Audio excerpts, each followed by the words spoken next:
أعوذ بالله من الشيطان الرجيم. ولقد آتينا داود وسليمان علما وقال الحمد لله الذي فضلنا على كثير من عباده المؤمنين. وورث سليمان داود وقال يا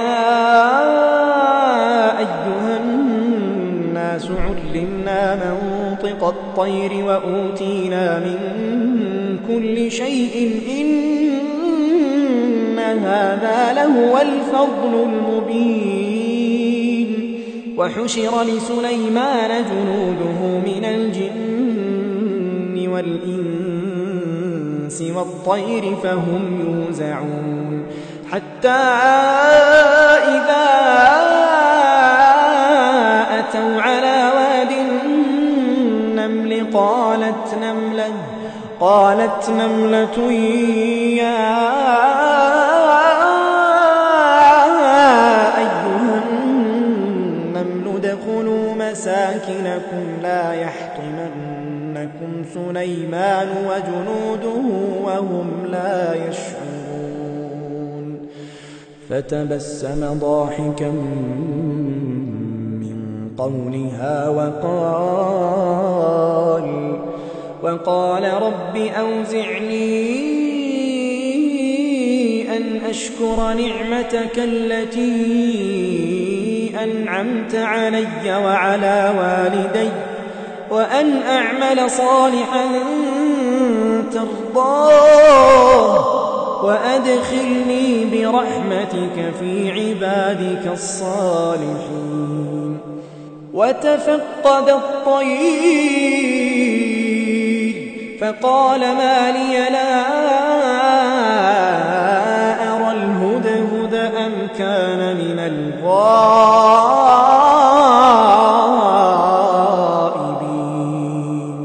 لأعذبنه عذابا شديدا أو لأذبحنه أو ليأتيني بسلطان مبين. فمكث غير بعيد فقال أحطت بما لم تحط به وجئتك من سبأ بنبأ يقين. إني وجدت امرأة تملكهم وأوتيت من كل شيء ولها عرش عظيم. وجدتها وقومها يسجدون للشمس من دون الله وزين لهم الشيطان أعمالهم فصدهم عن السبيل فهم لا يهتدون. ألا يسجدوا لله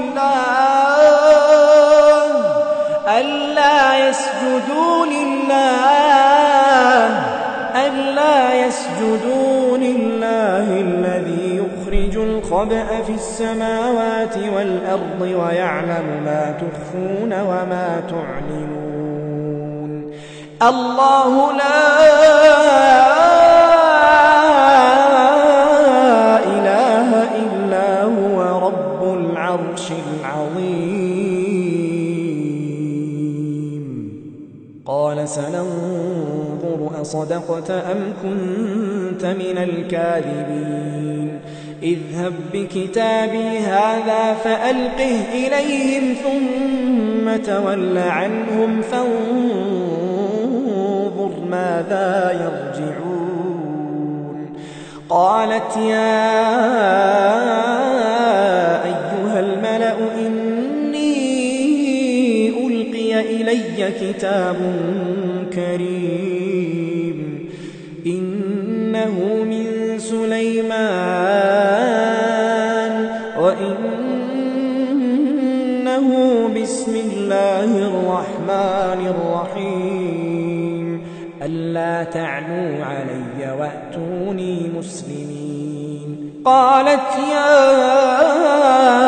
أيها الملأ أفتوني في ما كنت قاطعة أمرا حتى تشهدون. قالوا نحن أولو قوة وأولو بأس شديد والأمر إليك فانظري ماذا تأمرين. قالت إن الملوك إذا دخلوا قرية أفسدوها وجعلوا أعزة أهلها أذلة وكذلك يفعلون. وإني مرسلة إليهم بهدية فناظرة بما يرجع المرسلون. فلما جاء سليمان قال أتمدونني بمال فما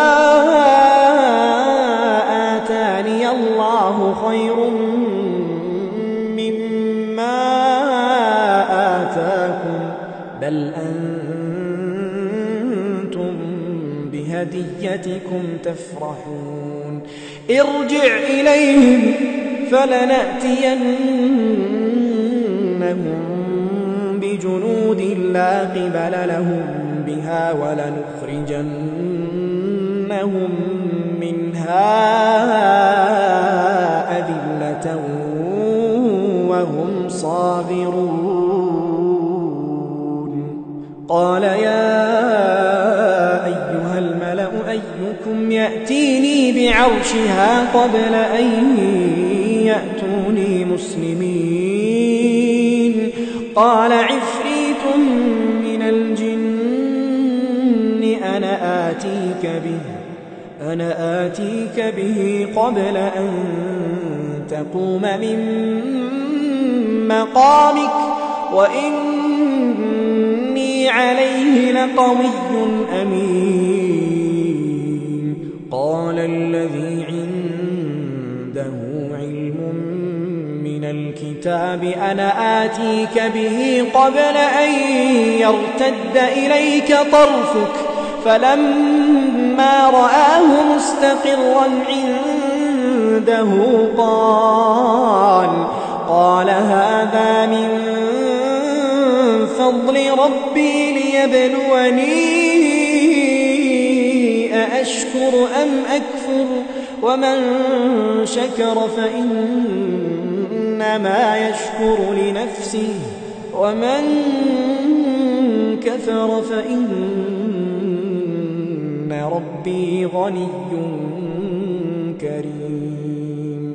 قال نكروا لها عرشها ننظر أتهتدي أم تكون من الذين لا يهتدون. فلما جاءت قيل أهكذا عرشك قالت كأنه وأوتينا العلم من قبلها وكنا مسلمين. وصدها ما كانت تعبد من دون الله إنها كانت من قوم كافرين. قيل لها ادخل الصرح فلما رأته حسبته لجة وكشفت عن ساقيها قال إنه صرح ممرد من قوارير. قالت رب إني ظلمت نفسي وأسلمت مع سليمان